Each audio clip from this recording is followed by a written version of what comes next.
Nous voilà au bord du fjord de Varanger. Il est beau celui-là, hein? Bah, ils sont... immense. Oui, c'est immense. Ouais. C'est totalement différent de l'eau et des montagnes. Mais c'est tout pareil. Mais là, les montagnes, elles sont quand même moins hautes. Elles sont moins hautes, elles sont beaucoup plus loin. C'est plus... Entre les... Ah oui, les fjords sont plus grands. Ouais, c'est ça. Et puis, c'est un peu plus plat. C'est un peu plus plat, ouais, c'est vrai. Nous allons voir un Français qui s'est établi dans la région. Nous l'avons connu grâce à un des réseaux avec un petit F. Et nous allons voir ce qu'il fait. On y va? On y va. C'est par là. Oups, on a oublié quelque chose. En faisant le montage de cette vidéo, nous avons oublié le principal. C'est de vous dire chez qui nous allons. Alors on va chez David Gonin. Nanuaq Dog Sledding. Vous trouverez tous les liens dans le descriptif. Et que fait David Gonin? Bah, il est musher. Musher de l'extrême. Vous pouvez aller chez lui en tant que touriste pour faire un petit tour avec ses chiens ou un grand tour. On en a entendu parler souvent quand vous allez faire du chien de traîneau. Renseignez-vous bien sur la structure où vous allez, où vous vous rendez. Ouais, parce que certains... C'est un peu l'esclavage, l'usine. Ouais, voilà. L'usine à chien. L'usine à chien. Ce qui n'est pas du tout le cas chez David parce que franchement, il fait tout pour ses chiens. Bah, c'est une structure moyenne. C'est une structure moyenne, mais Il voilà. n'y a pas 50, 100 chiens. Et puis, c'est pas de l'industrie. Non. D'ailleurs, c'est pour ça qu'il vous fera probablement un petit voyage sur mesure. Et le Finnmark, eh ben, c'est tout en haut de la Norvège. Donc ça doit être quelque chose de particulier. Ouais, ça doit être magnifique en hiver. Un petit Alaska, comme il le dit. C'est ça. Voilà. Enfin, vous allez voir tout ça dans ce qui suit. Alors, bon visionnage.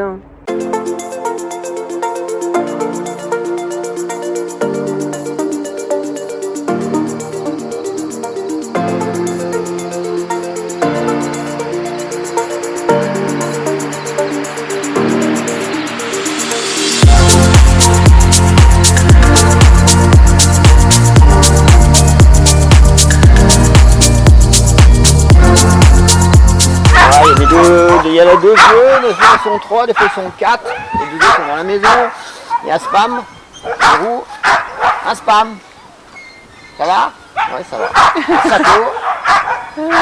Saco à droite qui doit avoir pas loin de ses 15 ans maintenant. Oh la vache. Et lui qui a ses 11 ans, Spam maintenant. C'est quoi comme race? Des Alaskan Husky.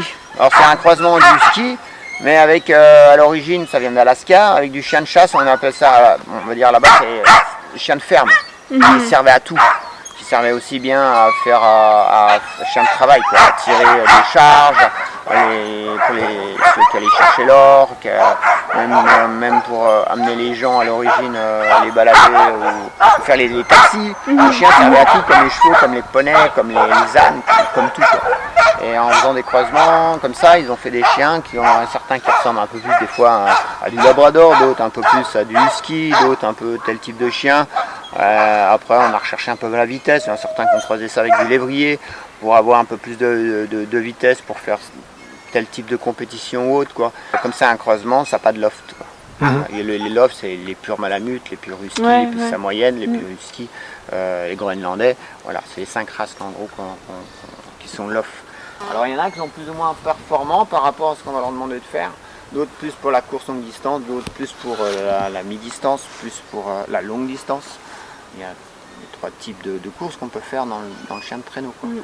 Voilà. Après il y en a c'est juste pour le plaisir, mais on cherche quand même un peu la performance par rapport à ce qu'on veut faire sur les pistes. Au niveau des chiens là-bas qui sont attachés, par rapport au soleil ça va leur faire de l'ombre dans leur périmètre, et comme ça ils ont toujours de l'ombre à un moment dans la journée, quoi. Voilà, quoi. C'est pour ça que j'ai toujours l'herbe haute. Voilà. Puis après, je la laisse aussi, parce que c'est pour l'environnement, pour les insectes. Salut. C'est tout jeune ceux-là. Non, ma Kezia, elle a pas loin de 10 ans maintenant, 9 ans. Hein, Kezia? Elle a couru hier, elle a bien la pêche encore. course, c'est quand elle a envie. Il y a des moments, elle ne veut pas courir, on fait 50 mètres et j'arrête.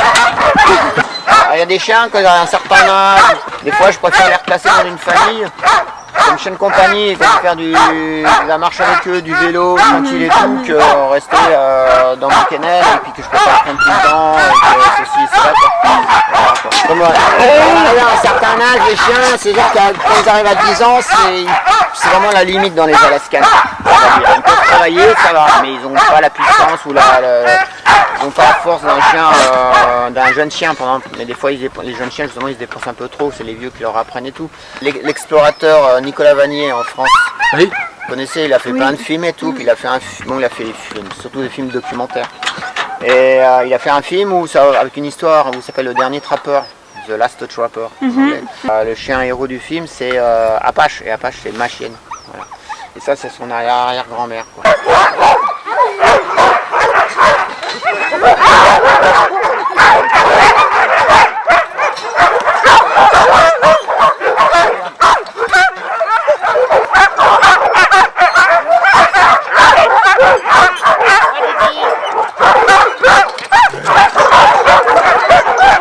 On peut s'approcher, pas de soucis. Ok. Ton souvenir tout seul, tu vas te faire bouffer. En tout, on est 29. Et on est 4 qui sont plus opérationnels. Donc, on est pour faire du traîneau, quoi. Puis quand vous faites du traîneau, vous occupez combien? 12? Ça dépend du gabarit de la personne, mais ça peut aller ça commence pour une personne à 5 chiens. Pour commencer, si on n'a jamais fait de traîneau, après une personne tout seule, peut aller jusqu'à 8 quoi. Mais entre 6 et 8. Après si c'est 2 personnes, j'en mets 8.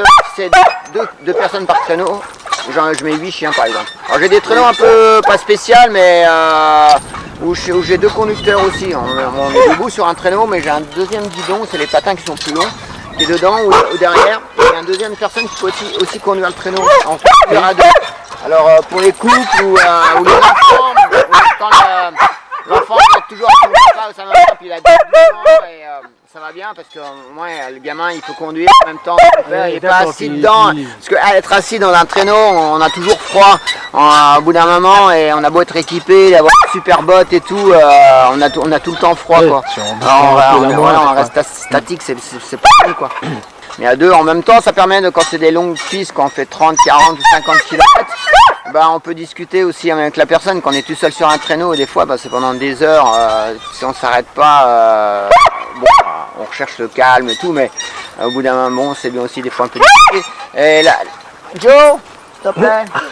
Et l'avantage aussi, c'est que d'avoir ce système-là, d'être sur un traîneau, s'il y a une intervention à faire sur la plage, la personne, il y en a un des 2 qui reste sur les freins du traîneau et l'autre peut aller voir ce qui se passe, démêler le chien parce qu'il s'est mis la patte comme ça ou ceci ou cela. C'est un petit avantage que j'aime beaucoup quoi. Puis ça fait beaucoup. Quand vous mettez les chiens, eux ils tracent ou bien ils font attention où ils doivent aller ou... En fin de compte, moi, mon attelage, les chiens me suivent moi quoi. Si je vais à droite, ils vont à droite, si je vais à gauche, je vais à gauche. Il y a une distance à respecter entre chaque traîneau. Et on se double jamais bien sûr. Il n'y a que moi qui ouvre la piste. Stop, schlut. Qui il y a que moi qui, si je décide d'aller tourner à droite, il n'y a pas de piste, c'est moi qui ouvre la piste où là les gens ralentissent plus ou moins, mais restent toujours les uns derrière les autres en file indienne. Quoi. Ici c'est vraiment un terrain qui s'adapte vraiment bien. J'ai commencé dans les Alpes à l'origine, mais je peux aller aussi jusqu'au Canada, un peu en Alaska. Et puis surtout en Scandinavie, je fais les trois pays, mais pour moi, au niveau du tourisme et tout, l'avantage ici c'est du traîneau facile pour tout le monde. Parce que c'est relativement plat. Ouais, c'est vallonné, c'est comme le Jura, c'est la toundra et de la taïga, tout ça. Une fois qu'on a passé la taïga, une fois qu'on a passé la taïga, c'est la toundra, c'est comme des grands plateaux qui montent plus ou moins en haut. Le plus haut il va monter à 600 mètres, mais c'est pas grand chose. Avec un ou deux endroits, un petit coup de cul, mais c'est tout. Mais c'est toujours, ça monte progressivement, qu'on n'a pas l'impression d'être en altitude, quoi. Ouais, puis c'est immense, quoi. Oui. Voilà, dans le parc national de Varangian, là, c'est le parc national, aucun véhicule motorisé à droite circuler, mais personne. Par contre, tu peux y aller en ski, en raquette, en chien de traîneau, on ne dira rien. Et moi, j'ai un jeu qui est immense, quoi. Qui est immense. Plus les pistes de scooter qui sont à côté, mais qui sont à la limite du parc. Il y a 5 refuges dans le parc. Il n'y a personne qui y vont, mais ils y vont ou en ski ou à pied. Mais il n'y a pas un quad, il n'y a pas un motoneige, il n'y a rien. Il n'y a que les samis, les éleveurs de rennes qui ont le droit d'avoir un scooter ou un quad pour aller voir leurs bêtes. Mais c'est toujours le même circuit. C'est jamais je vais me balader à droite, c'est par rapport aux bêtes. Voilà, ils n'ont pas dit oh bah tiens aujourd'hui on va aller pour le fun, on va aller se balader là-bas et puis non c'est un disque. Puis les chefs, parce qu'on a toujours dit qu'il y avait un chef de meute. Alors oui, il y a un chef, moi le chef c'est Tarzan on va dire, c'est mon chien de tête principal, après j'en ai plusieurs, c'est dans les attelage, il y a certains chiens qui sont pas... Oui Hélène qui sont pas tous de chiens de tête. C'est une hiérarchie quand même s'ils sont attachés entre eux comme ça quoi. Mais ils ont chacun leur territoire. Mais oui, j'ai une hiérarchie dans tous mes chiens, quoi, bien sûr. Donc dans la disposition du... Et après, dans la disposition de l'attelage, bien sûr, il y a des chiens qui sont meilleurs devant, au milieu et derrière et devant le traîneau, quoi, par rapport à leur taille, leur poids et tout ça, et leur comportement, leur intelligence, quoi. Les chiens de tête, on leur dire droite, gauche, et ils vont tourner, stop. Et quand on va leur dire aussi stop, ils vont comprendre, ils vont ralentir. Il y en a d'autres, par contre. Par contre, on va attendre ça un peu. Il y en a d'autres qui sont dans la place, par contre. On a donné tous les ordres qu'on veut, ils ne feront jamais rien quoi. Voilà. Ils sont un petit peu craintifs, mais juste ce qu'il faut. Il y en a certains, j'ai certains jeunes, ils sont un peu craintifs au début, puis après, en vieillissant, ils deviennent de moins en moins, et puis après, c'est bon quoi. Il y a un certain âge, ils le sont, mais après, ça passe relativement assez vite quoi. On veut que ce soit des chiens sociables, mais juste sociable, mais aussi dans le sens pour travailler, mais pas non plus que dès qu'il y a quelqu'un qui sont à côté ou qui est au bord du chemin et que le chien veut s'arrêter pour dire bonjour, faire la fête et tout, parce que sinon on n'avance jamais. On fait plus rien. Il y en a par contre qui sont très très craintifs, alors là quand c'est des chiens comme ça, ils sont pas méchants mais il faut les laisser tranquilles, et puis ça viendra petit à petit, après il y a une éducation à faire, mais des fois l'éducation va se faire à longueur en passant les années quoi. Voilà, après le chien, lui, ce qu'il aime, c'est tracter, il est dans son élément, c'est mettre le harnais, partir, puis pas s'arrêter. Dès que tu t'arrêtes trop souvent, il pisse, il fait caca, machin, je pisse, il sent une odeur. Alors c'est infernal, et lui, voilà, et puis si tu t'arrêtes trop souvent, bah, le chien, il se retourne au bout d'un moment, il en a marre, et puis après il avance tranquillement, pas l'allure où toi t'as rien que le chien avance. Led Zepp, lui, il est truqué, je pense qu'il a trop chanté hier soir. Hein. Et puis au niveau nourriture, ça consomme. Vous achetez 3 vaches par semaine. Un peu ça. L'avantage ici, dans ce pays, c'est qu'on peut voir, comment dire, les produits de la ferme. Certains animaux qui meurent dans des fermes ici, on peut les avoir pour les chiens.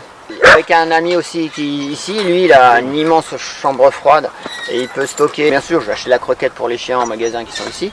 Et on achète aussi de la viande qui se fait exprès pour les chiens. Ici, c'est l'un des meilleurs endroits au monde aussi pour pêcher le saumon. Il y a plusieurs types de saumon. Il y a le saumon arctique qu'on mange tous, le saumon non d'élevage, plus le saumon d'élevage qu'on peut voir de fois dans les oui, on voit dans les fjords. Il y a un autre saumon aussi, il s'appelle le saumon russe, hein, le saumon à bosse. Il a une bosse sur la tête comme ça. Et ce saumon russe, en fin de compte, il vient de l'origine d'élevage de Russie. Ils en ont eu tellement qu'ils ont tout balancé ça, mais il y a longtemps dans la mer. Ce saumon-là, il s'est déplacé. Il est venu jusqu'ici, puis il commence à contaminer toutes les côtes. Le problème, c'est que ce saumon-là, il mange l'écosystème qui est dans les canyons. Il empêche aussi le saumon naturel, le bon saumon, de se reproduire de refaire la production. Quoi. L'année dernière, il y en avait vraiment eu des tonnes. Quand je dis des tonnes, c'est des tonnes. C'est moi, mon 4x4, ma benne arrière, j'ai rempli 5-6 fois. On n'arrivait plus à le stocker, qu'on a même rebalancé à la mer où les crabes ils se sont fait un festin. Quoi. Tout le monde était bénévole, venait aider le service de pêche qui s'occupait de ça quoi. Et on allait chercher le saumon, on les donnait comme ça, il y avait 10 saumons par sac, c'était gratuit quoi. Ça m'a fait de la nourriture pour une partie de l'automne dernier, fin de l'été, une partie de l'automne, plus l'hiver un peu aussi. Et puis jusqu'à maintenant quoi. C'est une nourriture qui est saine pour les chiens, non? Ah bah oui, juste avant l'hiver. Il n'y a aucun problème, en plus on le congèle et tout, il n'y a pas de problème. On faisait chauffer, cuire sur des grosses marmites sur mon poêle à bois qui est à l'extérieur. Cette barricade là, quand les chiens ont leur chaleur, je suis tranquille parce que quand j'arrive les chiens restent bien toujours alignés, ils sont pas perturbés, ils vont pas aller voir les autres chiens d'un côté ou de l'autre. Comme ça je suis tranquille quoi. Et puis quand j'ai des chaleurs, bah, je peux faire un attelage spécialement que de filles, spécialement ou autre, et que de mâles éventuellement. Okay. Vous mélangez ce qu'il faut, voilà. Les deux qui sont là, c'est les sœurs à Tarzan qui est là. Cannelle qui est rentrée dans la niche là-bas, mais elle est un peu timide elle. Quand elle connaît pas, il faut un certain temps. Il y a un certain temps pour apprécier, sinon il n'y a pas de... Bah oui, on ne va pas voir tout le monde. Les yeux qu'elle a. Dans mon secteur, on est deux sur Berguebu, qu'on fait on fait aussi bien de compétition que tous. Baron Garbotton, il doit avoir un ou deux kennels, mais c'est pour le plaisir. Et Tana, il y a deux compagnies de tourisme aussi comme moi. Et puis d'autres, c'est que pour la compétition. Trois même. Non, deux. Alors après, ça dépend, parce qu'il y en a qui ont juste 5-6 chiens, d'autres qui en a 8, d'autres qui en a 30, d'autres qui en a 40. Voilà, quoi. Moi, j'en ai 29. J'en ai eu jusqu'à 45 une époque, une année, quoi, quand je suis arrivé ici dans ce pays. Quoi. Les chiens en liberté, c'est strictement interdit. Ouais, ça on a vu. Il n'y a qu'une période dans l'année, c'est-à-dire après septembre jusqu'à fin avril. On a le droit de voir les chiens en liberté, mais il faut qu'ils aient du rappel. S'il n'a pas de rappel, votre chien, hors de question. Ici, il y a la faune, bien sûr, et les animaux de ferme qui sont certains qui sont dehors. Il y en a qui sont parqués, d'autres qui sont non parqués comme les chips, les moutons. Et les moutons, ils sont quasiment en pleine liberté dans le village, dans la route, ils sont de partout, quoi. Comme vous avez dû voir aussi sur les Lofoten ou ailleurs, quoi. Les rennes, dès que c'est en fin de saison, les rennes là, ils sont en pleine toundra. Pour passer l'été, et puis après on va arriver à l'automne, ils vont commencer à se rabattre du côté de la côte, et on va les rassembler, les samis vont les rassembler pour faire la sélection, parce qu'il y a une partie qui va à l'abattoir, et puis d'autres s'arrêtent dans la toundra. Des fois j'ai des rennes qui s'approchent du kennel et qui viennent à 3 mètres des chiens, quoi. Les chiens toujours en train d'aboyer. Et puis le renne, des fois il se couche toute la nuit au pied de l'arbre là, et puis il va rester, et puis il va les là. chiens vont aboyer. Ouais, ils vont aboyer. Putain, j'ai une période comme ça, mais alors c'est des solitaires, des rennes, il y a des solitaires comme ça, mais parce que généralement ils sont toujours en groupe, mais il y a quelques solitaires qui sont comme ça, ou des jeunes, je ne sais pas pourquoi, comme on dit, il leur manque une case dans la tête. La question qu'on se posait justement, c'est quand là, ça fait plus de 2 mois qu'on remonte la Norvège, et puis quand on voit ces moutons qui se baladent n'importe où, on s'est dit mais il y a des prédateurs. Il y a des prédateurs, on a l'ours. On a l'ours, on a le loup, on a le lynx, le carcajou là. Et ceux-là peuvent attaquer les rennes ou les moutons par exemple. Bon, il y a les loups aussi, puis il y a aussi les ours. Et l'autre jour là, il y a eu 3-4 moutons qui ont été tués du côté de Tana dans les montagnes. Ils ont fait analyse, du coup c'était un ours. C'est un ours qui a attaqué les moutons, quoi. Mais le pire c'est que l'ours il les a tués, tu vois, mais il a presque rien mangé. Il les a laissés, ouais. Ça, c'est complètement, alors, je trouve ça un peu bizarre quand même. Il faut bien qu'ils passent l'hiver, il faut bien qu'ils se nourrissent. Ouais, faut bien Là ils mangent les baies, les mangent comme ça, mais bon. Bon, nous ici, on a eu, l'année dernière, on a des lynx qui sont passés. Ils devaient manger un mouton ou 2 moutons. Bon, bah, ok, on va pas faire une battue pour ça, quoi. C'est la vie, c'est la nature. Par contre, ils sont 5-6 ours et puis qu'ils vont aller foutre le bordel dans un troupeau entier. Les gens ici, ils prennent tous le fusil et puis on va tuer 3-4 ours et puis on va laisser 2-3 de vivants et puis voilà, quoi. Ouais. Les gens ici ont toujours été habitués à vivre avec. Je pense que le Norvégien ou les Scandinaves, ils ont une autre approche de la nature que l'Europe centrale. Les Norvégiens, c'est des chasseurs, des pêcheurs. Les Samis, c'est pareil. Et eux, c'est normal d'aller à la pêche, c'est normal d'aller chasser. C'est une éducation parce que nous ici, dans les écoles agricoles norvégiennes, ils apprennent aussi bien à faire du chien de traîneau qu'à traire les vaches, qu'à aller à la pêche, qu'à aller à la chasse, qu'à aller à la pêche au crabe. Ça fait partie de l'agriculture en général. J'ai travaillé pendant 10 ans dans ma station de ski, à faire le perchman, tout ça, j'étais chef de secteur. Pendant 10 ans pile, au bout de 10 ans, je dis j'arrête tout. Et entre temps, j'ai eu des chiens vers la fin de ma carrière de perchman, on va dire. Au début, j'ai fait du ski de rando avec mon husky, après j'en ai eu 2, j'en ai eu 3, et obligatoirement, j'ai dit, mais il faut que je me mette au traîneau. Au début, c'est à descendre les bouts de piste qui étaient au pied de la station de ski. Passer dans le village avec les chiens. C'est un copain parce qu'il y a eu des chiens et qui m'a donné cette passion, et puis c'est parti comme ça. C'est la période où ça n'existait pas encore en station de ski, ou dans les grandes stations, ça existait, mais il y avait quelques mocheurs qui le faisaient comme ça. Vous voyez, dans ma station, je dis, mais il y a un gros potentiel. J'ai lancé ça la 11e année, puis j'avais de la neige si bien tôt que tard en fin de saison, c'était l'avantage parce que la Flaine monte jusqu'à 2500 mètres d'altitude. Puis en fin de saison, comme le ski de rando, bon, j'en faisais aussi énormément parce que je faisais beaucoup d'alpinisme et de moyenne et haute montagne aussi. Avec les hivers incertains aussi, un coup de neige, un coup sans neige, un coup de neige, un coup pas de neige. Avec tout ça, j'en ai eu marre, j'ai dit c'est où j'arrête l'activité parce que ça commençait à me peser et puis ça ressemblait à rien parce que faire que du baptême tout le temps et des petits tours comme ça, des petites initiations, les chiens ils avaient plus tendance à s'arrêter et puis pisser contre l'arbre, puis se repasser à côté de l'arbre et puis ils carpataient toujours devant leur odeur et tout. Et là je suis parti en Scandinavie, j'étais dans le sud de la Norvège et après je suis monté dans le nord. Je suis arrivé en Norvège, j'ai regardé le Finnmark, j'ai dit ça c'est là où je veux faire du traîneau parce que je savais qu'ici ils faisaient du 6 mois de traîneau sans aucun problème, que même dans le sud de la Norvège on n'a pas 6 mois d'hiver. J'ai tourné quand même pendant 5-6 ans là-bas en bas pour trouver un bon endroit, un bon spot, mais c'est pas, ça me plaisait pas quoi. Du coup un jour je suis venu ici pour voir mon fils au printemps et quand je suis arrivé en avion puis j'ai vu que c'était toujours blanc et tout, les grandes étendues, la toundra, on considère la Finnmark comme le petit Alaska, c'est vraiment exactement pareil. C'est comme en Alaska ici, mais en beaucoup plus petit. Et ça correspondait tout vraiment à ce que moi je recherchais, quoi. Mais je veux dire, en règle générale, hein, je me débrouille tout seul, quoi.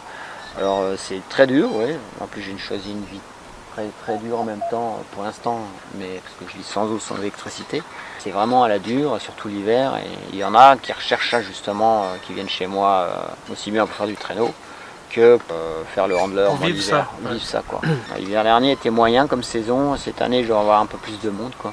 Sur le marché maintenant du chien de traîneau, on est quand même nombreux en Scandinavie. Il faut prendre 2 avions pour venir jusqu'à chez moi ici, plus un bus. Ça va, ça se passe. En une journée, on peut venir. Mais ça fait toujours une barrière que quand vous allez en Finlande, en Suède, il y en a qui prennent un avion et le soir même, ils sont déjà sur place. Ils sont dans la compagnie, ils sont sur place, quoi.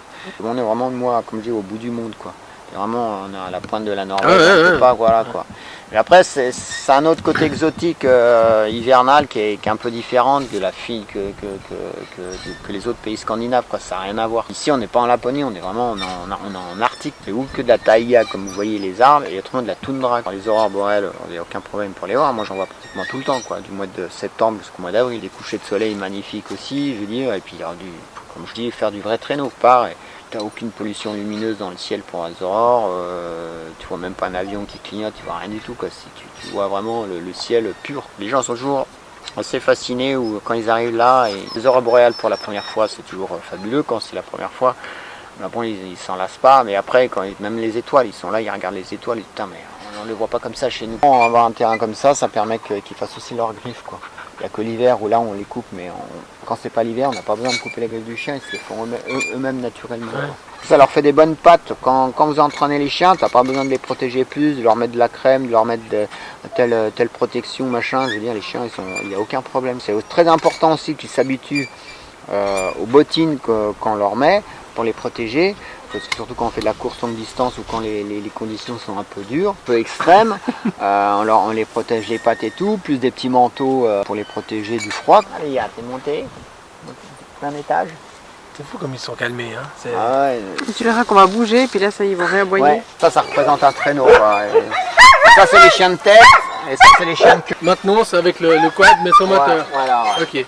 Quand j'ai besoin un peu des fois je remets un peu le moteur parce qu'il y a une grosse côte ou il y a une petite difficulté. Et sinon c'est sans le moteur. L'hiver c'est pareil, je mets les traîneaux sont attachés de chaque poteau par exemple. Les lignes au sol avec les harnais au sol. Le client il vient voir son attelage qui est là. Donc là, banzai, hop. Les noms sont marqués sur la fouille. Pas certains noms mais les noms sont marqués sur les niches. La personne prend le harnais, va mettre le harnais, attelle le chien de tête, commence par le chien de tête. Les handlers, ils viennent de... Quelques Suisses j'ai eu, et puis j'ai eu beaucoup de France bien sûr. Un par saison? Ouais, j'en ai un par saison. Là. Des fois, si c'est une bonne saison, je peux en avoir 2. Alors Nougat, Botali ouïouïouï et nounou. Je fais vraiment des trucs qu'à la journée, à la demi-journée ou sur plusieurs jours. C'est encore autre chose, c'est ce que je préfère le plus. Ceux qui viennent chez moi, ils savent que c'est du traîneau, qu'on va pas faire comme ailleurs. Ouais, c'est du vrai. Enfin, c'est pour savoir ce qu'on veut, ce qu'on cherche, quoi. Voilà, c'est ça. Moi, c'est vraiment l'aventure. Vrai traîneau, quand je pars pas pour faire 10 km, quoi. Ma demi-journée, c'est 30 km pour une demi-journée. Une journée entière, c'est en aller-retour, ça fait 50 km. Si les conditions sont très bonnes, et des fois les conditions sont mauvaises, je fais en fonction pour faire un peu moins de kilomètres, mais dans les conditions qu'on fera un peu même extrêmes pour les gens qui n'ont jamais vécu ça, la pleine tempête, en pleine toundra, tu vois même pas à 5 mètres devant toi, même pas tes chiens qui sont les 8 qui sont devant, et que tu évolues dans la toundra là comme ça, tu dis mais tu te repères David, tu vas où, tu sais où tu vas, je dis oui, et puis il y a les chiens qui connaissent. C'est ça, c'est le traîneau. Vous avez appris comment le métier? Ah bah au début ça fait sur le tas comme ça et je suis monté sur un traîneau avec mes chiens et j'ai appris tout seul, après on m'a donné 2-3 conseils puis après j'ai eu le feeling pour ça et pour moi c'était logique et après j'ai formé d'autres jeunes et ainsi de suite. C'est le seul pays en France qu'on crée un diplôme, alors il y a des étapes à passer. Quand tu fais cette formation il faut aller chez un mocheur professionnel aussi qui t'apprend, mais on a une base, mais chaque mocheur a sa façon de faire, a sa façon d'éduquer ses chiens, sa façon de nourrir. Le meilleur moment pour apprendre ce métier c'est de faire plusieurs kennels, pas toujours le même. Et une fois tu fais là, tu fais là, tu fais là, un coup en Alaska, un coup en Yukon, en Canada par exemple c'est très bien, au contraire là c'est vraiment les pays du chien de traîneau à l'origine. Après tu viens en Scandinavie, c'est la Norvège, la Finlande, la Suède. Ici ça se ressemble plus à l'Alaska en fin de compte ou le Canada du Nord, ou le Canada. C'est très beau, hein. C'est comme nos montagnes, c'est beau, comme je veux dire voilà, mais j'aime pas du pour moi, c'est vraiment la Norvège. La Norvège. Il n'y a pas. Si vraiment vous voyagez tranquillement, vous faites toute la Scandinavie, voilà, à 70%, 80%, les gens vont choisir la Norvège. Parce qu'on a la montagne, la mer, ouais, tout. c'est ça, il y a un peu tous la les paysages. Finlande, c'est que des lacs et de la forêt, des lacs et de la forêt. Pour l'accueil, les camping-cars, vous pensez faire un emplacement un petit peu Ouais, par la suite, oui. Vous devez demander une autorisation pour que les camping-cars puissent se parquer non, non, là je suis libre, je fais ce que je veux là. Ouais, là généralement, j'ai toujours un camping-car qui vient, quoi.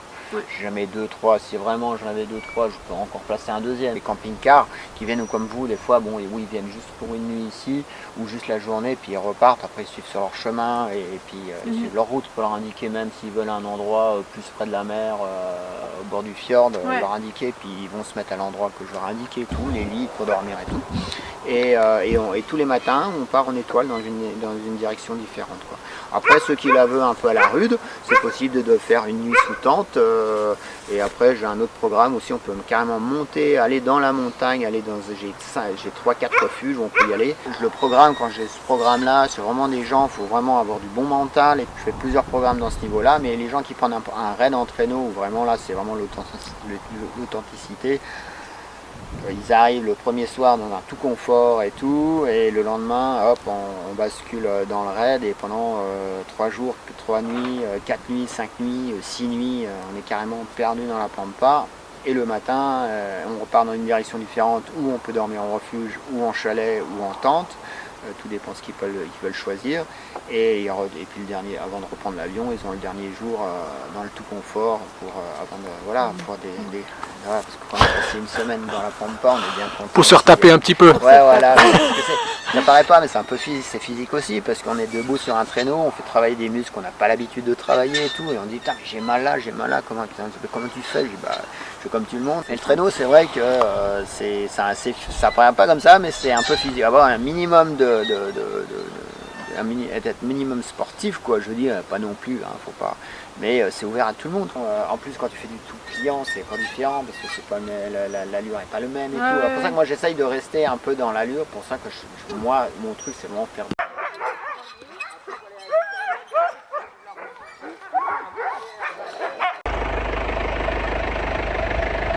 C'est là qu'il faut venir, chez Nanuak Dog Sledding.